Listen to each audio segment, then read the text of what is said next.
नमस्कार दोस्तों, आप सभी लोगों का इस चैनल पे स्वागत है।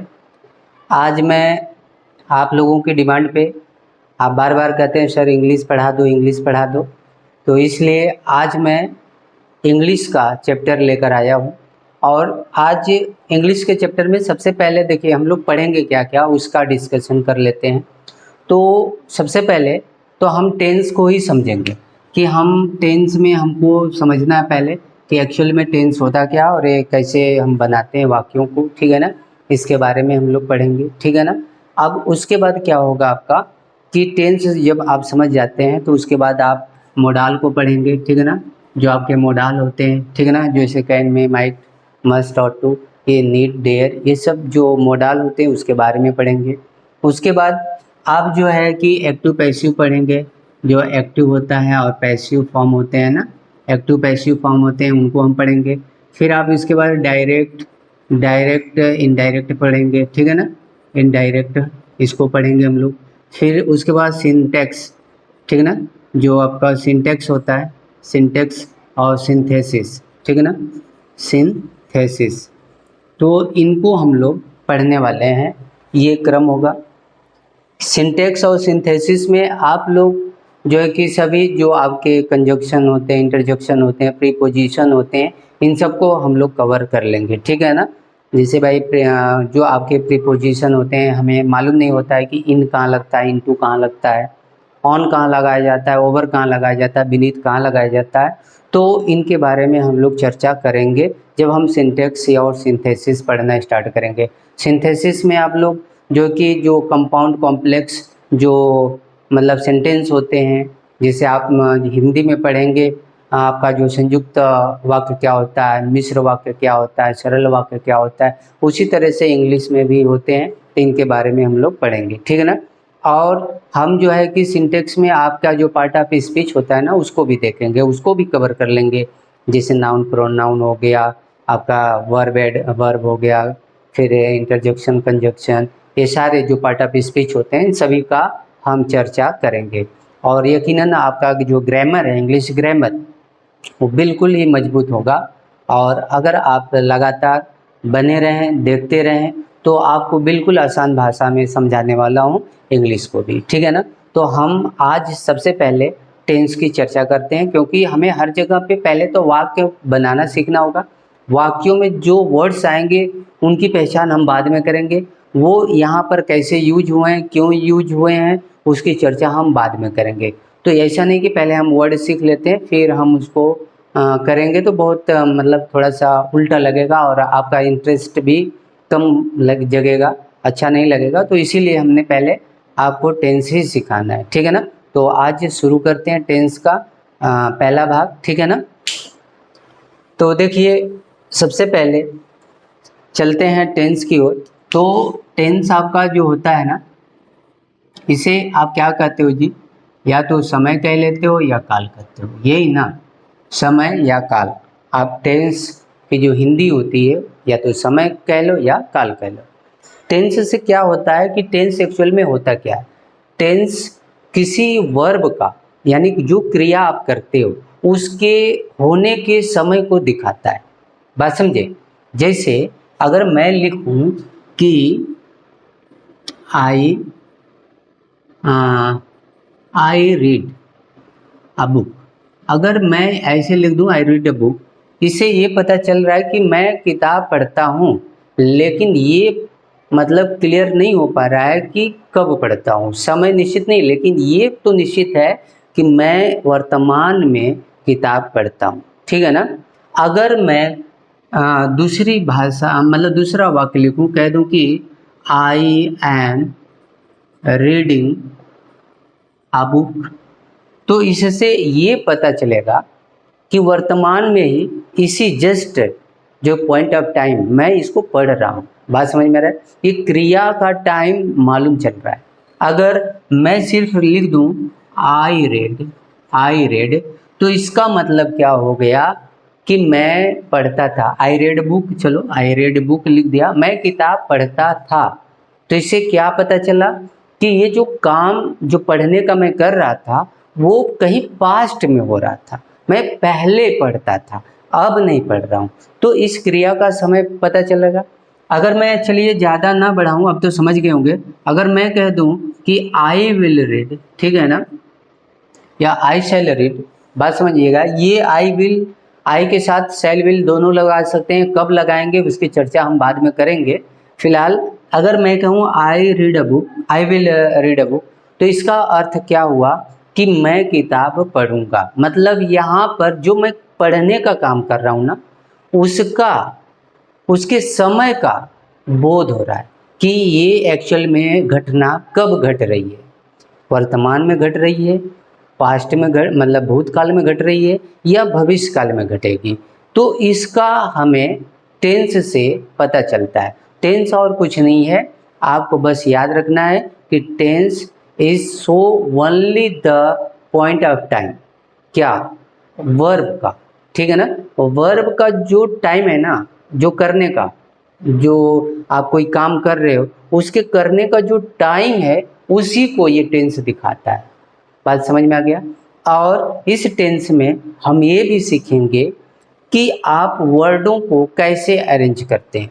कैसे अरेंज करने का अर्थ ये हुआ कि देखिए, सब्जेक्ट भी होता है, ऑब्जेक्ट भी होता है, मेन वर्ब होता है, तो इनको आप अरेंज कैसे करोगे कि पढ़ने वाला बाद में लिखा जाएगा, किस पहले पढ़ना क्रिया पहले लिखी जाएगी, या पहले बुक पहले लिखा जाएगा, मतलब क्या पहले लिखा जाएगा उसके बाद क्या लिखा जाएगा, इस चीज़ को भी हम सीखेंगे।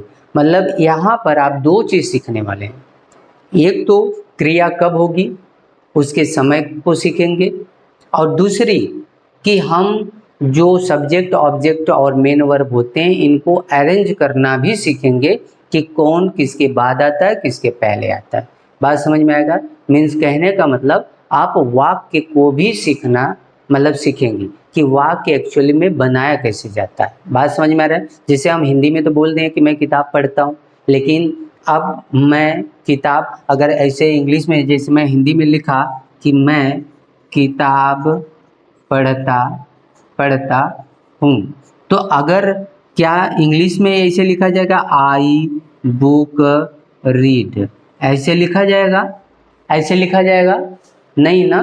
तो मीन्स आप यहाँ पर वाक्य को, शुद्ध वाक्य, सही से सेंटेंस बनाना भी सीखेंगे। तो दो चीज़ क्लियर हो गया। आप टेंस जान गए कि टेंस क्या बताता है, जो वर्किंग, मतलब जो क्रिया के करने का जो टाइम होता है, ठीक है ना। Actually it is show the time of work, ठीक है ना। ये जो है क्रिया के करने का समय को शो करता है। बात समझ में आ गया। दूसरा, हम यहाँ पर वाक्यों को बराबर, मतलब कि एक नियम में कैसे रखेंगे इसके बारे में सीखेंगे, ठीक है ना। बात क्लियर हो गया। तो आप देख लीजिए, अब आगे चलते हैं। ये आप समझ गए कि टेंस होता क्या है, तो ज़्यादा समझाने की ज़रूरत नहीं, आप समझ गए होंगे टेंस क्या होता है। अब यहाँ पर हम देखेंगे टेंस के प्रकार, ठीक है ना। टेंस के प्रकार आप लोग हिंदी लिख लीजिएगा, हम यहाँ पर लिख देते हैं टेंस के प्रकार। बिल्कुल आपको आसान भाषा में सिखाऊंगा और डेफिनेटली आपको याद हो जाएगा, इसमें नो डाउट, ठीक है ना। तो टेंस तीन प्रकार के होते हैं, जैसे हिंदी में होता है वर्तमान काल, भूतकाल, भविष्यकाल, ठीक है ना। उसी तरह से यहाँ पर भी होता है प्रेजेंट, प्रेजेंट टेंस, है ना। उसके बाद पास्ट टेंस होता है, टेंस लगा लेंगे आगे। उसके बाद आपका होता है फ्यूचर टेंस, ठीक है ना। टेंस चलो लिख ही दिया तो लिख दिया, टेंस। बात समझ में आ गया। तो प्रेजेंट टेंस का मतलब ये हो गया वर्तमान काल। क्या होता है? वर्तमान काल। बात समझ में आ रहा है। पास्ट का मतलब क्या हो गया? भूतकाल, भूतकाल। और भविष्य, इसका हो जाएगा फ्यूचर का भविष्य काल। बात समझ रहे हैं ना। तो अब देख लीजिए इसमें क्या होगा कि जो क्रिया वर्तमान टाइम में हो रही है, इस टाइम में हो रही है, ठीक है ना, जिस क्रिया के होने का बोध अभी जस्ट चल रहा है इस वर्तमान में, वो आपका प्रेजेंट टेंस होता है। जिसमें क्रिया हो चुकी है, खत्म हो गई है, वो भूतकाल होता है। जिसमें अभी क्रिया होने वाली है, आगे होने वाली है, आगे आने वाले समय में होने वाली है, वो भविष्यकाल हो गया। बात समझ में आ गया। यहाँ तक तो क्लियर है। अब देखिए, हम आज प्रेजेंट टेंस के बारे में पढ़ेंगे फिलहाल इनके भी प्रकार होते हैं, तो यहाँ पर हम प्रकार डाल देते हैं, इनके भी प्रकार, किसका, प्रेजेंट टेंस का प्रकार, फिर पास्ट टेंस का प्रकार, फिर फ्यूचर टेंस का प्रकार। बात समझ में आ गया। तो पहला होता है प्रेजेंट इंडेफिनिट टेंस, आगे टेंस लगा लीजिएगा। फिर प्रेजेंट इंडेफिनिट होता है प्रेजेंट कॉन्टिन्यूअस टेंस, उसके बाद होता है प्रेजेंट परफेक्ट टेंस, उसके बाद होता है प्रेजेंट परफेक्ट कॉन्टिन्यूअस टेंस। ठीक है ना, बात समझ में आ रहा है। तो ये प्रेजेंट के चार भाग जैसे हुए, present indefinite, present continuous, present perfect continuous. ये जो चार प्रकार होते हैं सिमिलरली भूत के भी ऐसे ही होते हैं, बस आपको बस लगाना है क्या, past indefinite tense, past continuous tense, past perfect tense, past perfect continuous tense. उसी तरह से फ्यूचर के भी होते हैं, क्या होता है, future indefinite tense, future continuous, future perfect continuous. बात समझ में आ रहा है। देखिए सब नहीं लिख रहा हूँ, आप एक जगह समझ गए हैं तो बस यही वर्ड आपको जोड़ने हैं सब में, ठीक है ना। ये वाले पास्ट इंडेफिनिट, पास्ट का बताना है तो past indefinite, past continuous, past perfect continuous. Future का बताना है future indefinite, future continuous, future perfect continuous tense. बात समझ में आ गया, क्लियर हो गया। तो आज हम प्रेजेंट इंडेफिनिट को शुरू करेंगे, ठीक है ना। तो देखिए प्रेजेंट इंडेफिनिट में हम क्या पढ़ने वाले हैं।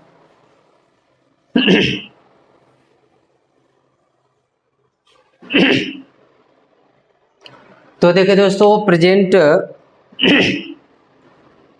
आपका प्रेजेंट इंडेफिनिट हम टेंस पढ़ेंगे, प्रेजेंट इंडेफिनिट टेंस, ठीक है ना। तो प्रेजेंट इंडेफिनिट टेंस, तो सबसे पहले इसकी हम पहचान जान जाते हैं कि हम कैसे पहचानेंगे कि ये जो टेंस है वो प्रेजेंट इंडेफिनिट है। तो देखो हिंदी में पहचानने के लिए क्या होता है, वाक्य के अंत में ता है, ती है, ते है, ऐसे शब्द आपको मिलेंगे, ठीक है ना। जैसे मैं कह दूं कि राम स्कूल जाता है, तो लास्ट में ता है आ गया। वह किताब पढ़ता है, मैं मैच देखता हूँ, हम सब मार्केट जाते हैं। बात समझ में आ रहा है ना। तो लास्ट में हिंदी की पहचान बता रहा हूँ, हिंदी में जब वाक्य के अंत में ता है, ती है, ते है अगर मिलता है तो वो प्रेजेंट इंडेफिनिट टेंस होगा। बात समझ में आ गया। और इंग्लिश में पहचान के लिए उसकी हेल्पिंग वर्ब, ठीक है ना, हेल्पिंग वर्ब यानी कि आप कहते हो सहायक क्रिया, क्या कहते हो, सहायक क्रिया, इसकी द्वारा हम इंग्लिश में पहचान करते हैं। और सहायक क्रिया क्या है इसकी, डू और डच। बात समझ में आ रहा है। जो प्रेजेंट इंडेफिनिट टेंस होता है वो उसकी सहायक क्रिया क्या होती है, डू और डच। अगर इंग्लिश में कोई सेंटेंस लिखा हो और उसमें डू डच का प्रयोग किया गया हो तो हमारा दिमाग से ये सोच लेना चाहिए कि या ये हमारे दिमाग में बात आ जानी चाहिए कि ये जो वाक्य है प्रेजेंट इंडेफिनिट टेंस का है। बात समझ में आ गया, क्लियर है ना। देखिए इंडेफिनिट का वैसे अर्थ ही होता है अनिश्चित, इसे अनिश्चित वर्तमान काल भी कह सकते हो हिंदी में। क्या कह सकते हो जी, अनिश्चित वर्तमान काल। बात समझ में आ गया। मतलब ये अनिश्चित होता है, वर्तमान तो होता है लेकिन क्या होता है, अनिश्चित होता है। जैसे मैं पढ़ता हूँ ये क्लियर नहीं है, वर्तमान की तो बात है कि मैं पढ़ता हूँ, लेकिन ये क्लियर नहीं मैं कब पढ़ता हूँ, सुबह में पढ़ता हूँ, शाम में पढ़ता हूँ, या कैसे कब, मतलब टाइम कोई निश्चित नहीं है कि मैं पढ़ता कब हूँ, लेकिन ये है कि मैं वर्तमान में हूँ, वर्तमान में पढ़ने का काम कर रहा हूँ। ये बात समझ पा रहे हैं ना। तो इसीलिए इसको आप अनिश्चित वर्तमान काल भी कहते हो। और इसका हिंदी में पहचान ता है, ती है, ते हैं और इसका इंग्लिश में जो पहचान होता है डू और डज होता है। बात समझ में आ गया। ये वाक्य के ताहती है, वाक्य के अंत में लगते हैं और इनको लगाने का हम नियम देखेंगे कहाँ लगते हैं, ठीक है ना। तो पहला इसका डू डज का प्रयोग कहाँ आप करोगे ये याद रख लो कि भैया डू डज का प्रयोग कहाँ करोगे। तो मैं बस सिंपल सा यहाँ कर दूँ, ये जो होता है ना बहुवचन कर्ता जो होते हैं, जो बहुवचन कर्ता के साथ डू का प्रयोग करते हो। अब बहुवचन कर्ता, कर्ता का मतलब समझ रहे हैं ना, सब्जेक्ट इंग्लिश हो गया। कर्ता समझ रहे हैं, जो काम करता है, जो क्रिया कर रहा होता है। अगर मैं पढ़ता हूँ तो पढ़ने का काम कौन कर रहा है, मैं। राम सोता है तो सोने का काम कौन कर रहा है, राम। वह मार्केट जाता है, जाने का काम कौन कर रहा है, वह। बात समझ में आ रहा है ना। तो जो काम करता है वही कर्ता होता है। क्लियर होगी बात। तो ये बहुवचन कर्ता के साथ, तो बहुवचन कर्ता में कौन आता है, तो आई होता है, यू होता है, दे होता है। बात समझ में आ रहा है, वी होता है। इसके अलावा अगर कोई जो कलेक्टिव नाउन हो, जैसे समूहवाचक संज्ञा क्यों, समूहवाचक संज्ञा में जैसे क्या हो, लिख दो ऐसे समूहवाचक संज्ञा। तो समूहवाचक संज्ञा का मतलब जैसे डॉग से लिख दिया तो ये समूह हो गया, कई कुत्ते हो गए भैया। बात समझ में आ रहा है ना। बर्ड्स हो गया, बात समझ में आ रहा है ना, बर्ड्स हो गया। क्लियर, बात समझ में आ रही है। तो ये बहुवचन की हो गए, क्लियर है। और डज का प्रयोग आप कहाँ करोगे, तो अब बात आ गई भाई एक वचन कर्ता के साथ, ठीक है ना। एक वचन कर्ता के साथ आप डज का प्रयोग करोगे। तो अब बात आता है कि भाई एक वचन होता कौन सा, तो एक वचन वाले कर्ता होते हैं ही होता है, सी होता है, इट होता है। और इसके अलावा कोई मतलब प्रॉपर नाउन हो, यानी कि व्यक्तिवाचक संज्ञा। क्या हो, व्यक्तिवाचक संज्ञा। बात समझ में आ रहा है। तो व्यक्तिवाचक संज्ञा, देखो जातिवाचक भी संज्ञा होगा जब वो एक को दिखाएगा तब, ठीक है ना। लेकिन जब वो समूह को दिखाने लग जाए तब नहीं होगा। तो देखो व्यक्ति में जैसे किसी का नाम लिख दिया, राम, श्याम, गीता, मीता, है ना। बात समझ रहे हैं ना। या एक कुत्ता लिख दिया, मतलब डॉग लिख दिया, तो ये सब क्या है, एक वचन में। बात समझ में आ गया। तो आप एक वचन बहुवचन कर्ता समझ गए कि एक वचन कर्ता क्या होता है, बहुवचन कर्ता क्या होता है। बात समझ में आए। और आपने ये भी देख लिया कि आप जो है कि डू का प्रयोग कहाँ करेंगे और डज का प्रयोग कहाँ करेंगे। बात क्लियर हो गया। तो एक बार और हम इसको रिपीट कर देते हैं कि प्रेजेंट इंडेफिनिट की हिंदी में पहचान वाक्य के अंत में देखते हैं, अगर ता है, ती है, ते मिल जाता है तो ये प्रेजेंट इंडेफिनिट टेंस होगा। और इंग्लिश में अगर डू और डज दिख जाए तो भी हम समझ जाते हैं कि ये जो है प्रेजेंट इंडेफिनिट टेंस है। लेकिन इसके अलावा एक और चीज़ दिखेगा, वो अभी आगे चलेगा, वो फिर भी लिख दे रहा हूँ। एस या ई एस अगर आपको दिखे तो भी आप समझ जाइएगा कि ये कहाँ दिखेगा, वो हम आगे चर्चा करेंगे। ये मेन वर्ब में चलो लिख देता हूँ। जो आपका मेन वर्ब होता है यानी कि मुख्य क्रिया जो होती है उसके साथ अगर एस या ई एस अगर दिखता है तो आप समझ जाए ना कि ये प्रेजेंट इंडेफिनिट टेंस है, ठीक है ना। बात समझ में आ गया। और कहीं कहीं ये भी नहीं दिखता है, बात समझिएगा, कभी ये भी नहीं दिखता है। वो कहाँ नहीं दिखता है मैं बताऊंगा आगे। तो अभी यही आगे हम लोग ध्यान देने वाले हैं, ठीक है ना। क्या हो रहा है कि अब आप लिखिएगा, पहले इसमें जो वाक्य हम पढ़ने वाले हैं वो सिंपल सेंटेंस। क्या पढ़ने वाले हैं, सिंपल सेंटेंस। तो मतलब आप कह सकते हो साधारण वाक्य। एक्चुअली में इसे अफर्मेटिव सेंटेंस बोलते हैं। क्या बोलते हैं, अफर्मेटिव सेंटेंस, ठीक है ना, सेंटेंस। ये अफर्मेटिव सेंटेंसेस का नाम होता है, लेकिन हम सिंपल से काम चला लेते हैं, सिंपल सेंटेंस बोलती है। अब इसमें इसका नियम बताने से पहले आपको नोट याद रखना होगा।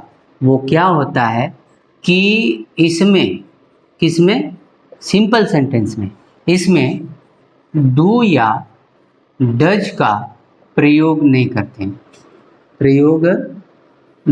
करते हैं। बात समझ पा रहे हैं आप। जो सिंपल सेंटेंस होगा उसमें आप डू डज का प्रयोग नहीं करेंगे, ठीक है ना। तब क्या करेंगे भैया, जब इसका प्रयोग नहीं करेंगे तो इसके बदले एस या ई एस का प्रयोग करते हैं। अच्छा भाई, करते हैं, बात समझ में आया। कहा कि जो सिंपल सेंटेंस होता है उसमें आप डू डज का प्रयोग नहीं करेंगे, तब कहें तब क्या करेंगे, तो उन्होंने कहा कि भाई एस या ई एस का प्रयोग करोगे।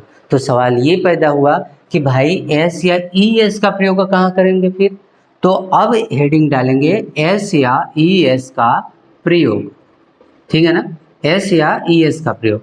तो अब लिखा जाएगा कि भाई जिस मुख्य क्रिया समझ रहे हैं ना, पढ़ना लिखना सोना जागना खेलना कूदना दौड़ना भागना, यानी जो आप काम करते हो सुबह से शाम तक, जो भी आप काम कर रहे हो, अभी देखने का काम कर रहे हो तो ये देखना भी क्रिया है, ठीक है ना। सुनने का काम कर रहे हो, सुनना भी क्रिया है।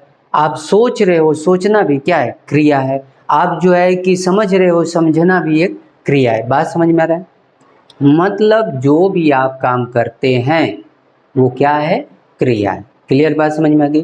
तो जिस मुख्य क्रिया के अंत में स्वर हो, स्वर समझते हैं ना, ए ई आई ओ यू, ये 5 स्वर होते हैं इंग्लिश के, ठीक है ना। तो जिस मुख्य क्रिया के अंत में स्वर हो उनके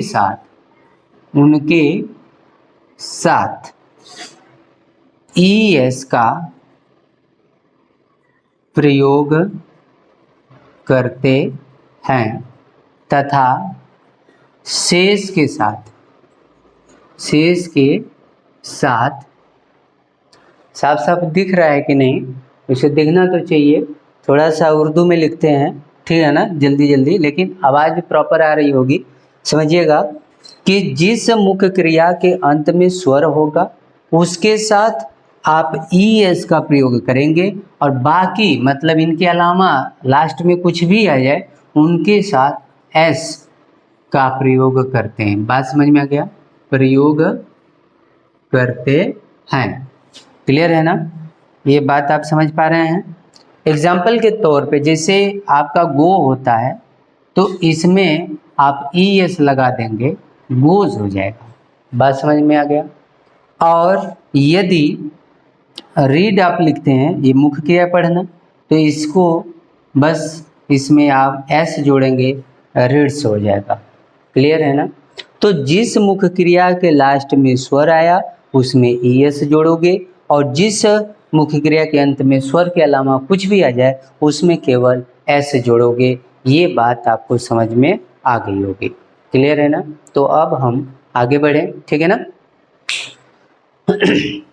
तो देखिए दोस्तों, अब जो है आप वाक्य बनाने का नियम पढ़ेंगे। वाक्य बनाने का नियम मतलब आप कैसे वाक्य बनाएंगे इंग्लिश का, अब वो सीखिए, ठीक है ना। तो देखिए वाक्य बनाने का नियम होता है कि पहले यहाँ पर 2 नियम याद रखिएगा, क्योंकि एक नोट पॉइंट आपको बता दूँ। चलिए नोट पहले कर लीजिए।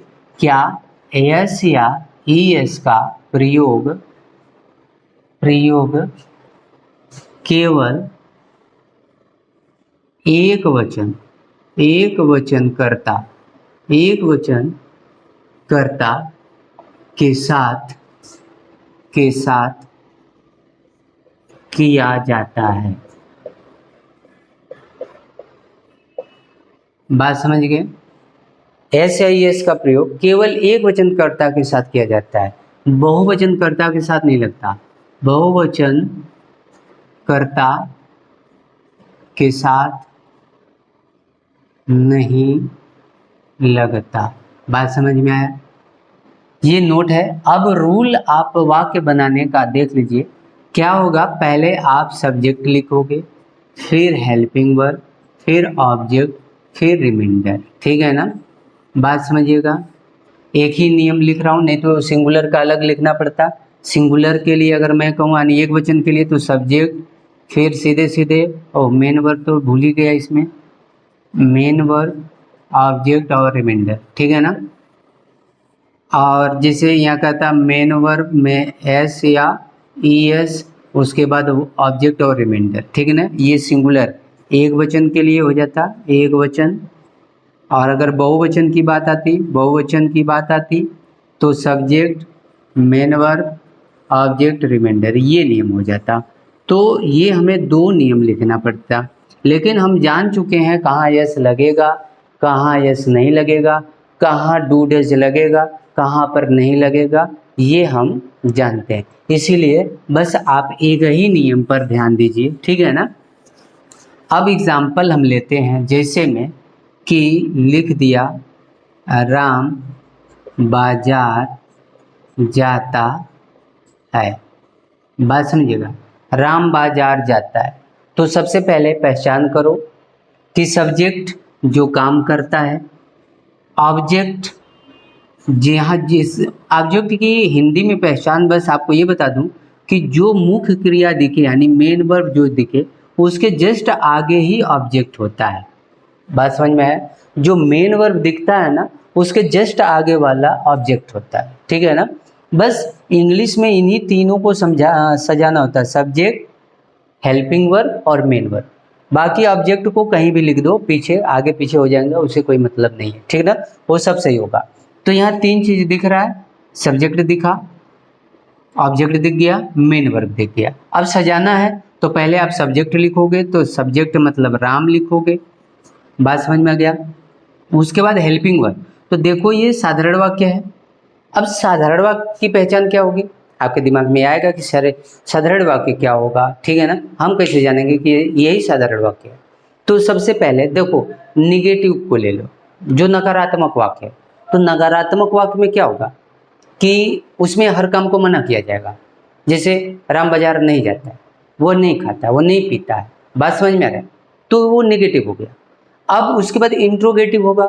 इंट्रोगेटिव मतलब प्रश्नवाचक, जिसमें प्रश्न पूछा जाएगा, क्या आप बाजार जाते हो, क्या राम बाजार जाता है, राम बाजार क्यों जाता है। बात समझ में आ गया, ये इंट्रोगेटिव हो गया। उसके बाद आपका इंट्रोगेटिव नेगेटिव होगा। तो इंट्रोगेटिव नेगेटिव में क्या होगा कि उसमें प्रश्न भी पूछा जाएगा और नहीं भी किया जाएगा, मीन्स दोनों शब्द आएंगे। जैसे क्या राम बाजार नहीं जाता है, राम बाजार क्यों नहीं जाता है। बात समझ में आया, क्यों भी आ गया, नहीं भी आ गया। तो आप तीन वाक्य समझ गए, निगेटिव समझ गए, इंट्रोगेटिव समझ गए, इंट्रोगेटिव नेगेटिव समझ गए। तो भैया जिसमें ये सब नहीं हो वही तो सिंपल है। बात समझ गए कि नहीं, सिंपल तरीके से सिंपल सेंटेंस समझ गए। तो अब ध्यान दीजिएगा, इसमें न तो नहीं है न तो प्रश्नवाचक चिन्ह है, इसीलिए ये क्या है, सिंपल सेंटेंस है, अफर्मेटिव जो है कि सेंटेंस है, यानी सकारात्मक वाक्य है। बात समझ में आ गया, क्लियर होगी बातें, ओके। अब राम के बाद हेल्पिंग वर्ब, तो हेल्पिंग वर्ब अभी क्या है कि भाई साधारण वाक्य में नहीं लगता है तो इसको छोड़ दो। उसके बाद आएगा मेन वर्ब। मेन वर्ब क्या है, जाता, जाता का क्या होता है, गो। अब देखो गो है तो गो के साथ यस या ईएस लगाओगे। भाई आपने ये कहा था कि भैया ये जब नहीं लगता है या तो यस लगेगा या ईएस लगेगा, यही ना। तो मेन वर्ब में एस या ईएस हम लगाएंगे। तो देखो वो भी कब, जब ये एक वचन का होगा। तो ये राम एक वचन है तो ये लगेगा, और जो है कि ओ है तो क्या आना चाहिए, ईएस, तो हो जाएगा गोज। कहाँ जाता है, ऑब्जेक्ट, उसके बाद मेन वर्ब हो गया ना। अब ऑब्जेक्ट क्या हो गया, बाजार, तो क्या हो गया जी, टू मार्केट। बोलो बात समझ में आ गया, बात समझ गए ना। राम गोज टू मार्केट, ये बात समझ में आ गया, क्लियर है। अब जैसे मैं कहूँ कि मैं बाजार जाता हूँ, मैं बाजार जाता हूँ। अब मैं बाजार जाता हूँ तो अब देखो सब्जेक्ट क्या है, मैं, यानी कि पहले तो मैं लिखा जाएगा। अब उसके बाद हेल्पिंग वर्ब आएगा ही नहीं, क्यों, क्योंकि सिंपल सेंटेंस में नहीं लगता है। उसके बाद मेन वर्ब जाना का हो गया गो।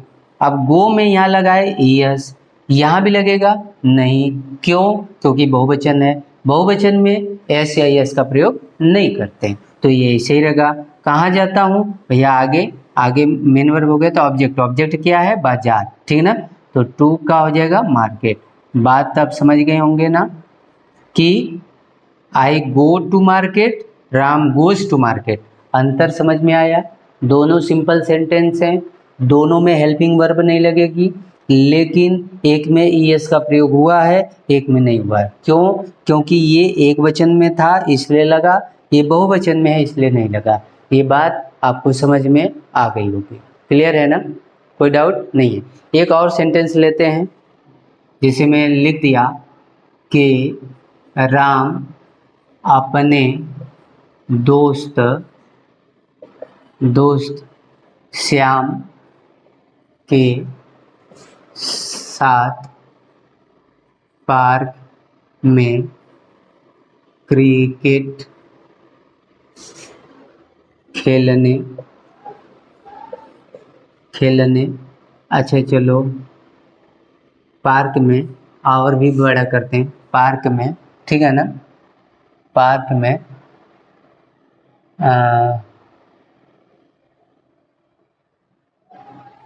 बड़ा कैसे किया जाए? पार्क में ऐसे कर लो, श्याम रवि के साथ घर के सामने पार्क में क्रिकेट खेलने जाता है। लो कुछ बड़ा कर दिया, ठीक है ना?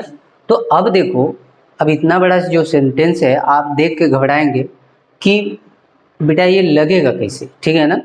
तो आप घबराइएगा मत, आपको बस क्या करना है, आपको सब्जेक्ट, मेन वर्ब और ऑब्जेक्ट इन तीन को ही बस सजाना है। बाकी रिमाइंडर में आगे पीछे हो जाएंगे, डजंट मैटर, वो सब सही होगा, ठीक है ना? बस आप सब्जेक्ट, मेन वर्ब और ऑब्जेक्ट को ही सजा दीजिए नियम के अनुसार, ठीक है ना? नियम में आप सब्जेक्ट क्या होगा, तो भाई जो काम करता है, तो काम कौन कर रहा है? राम कर रहा है। और मुख्य क्रिया यानी सब्जेक्ट आपने निकाल लिया, मुख्य क्रिया लास्ट में होती है, तो ये जाना है मेन वर्ब, और क्या? खेलना ऑब्जेक्ट हो गया, ठीक है ना?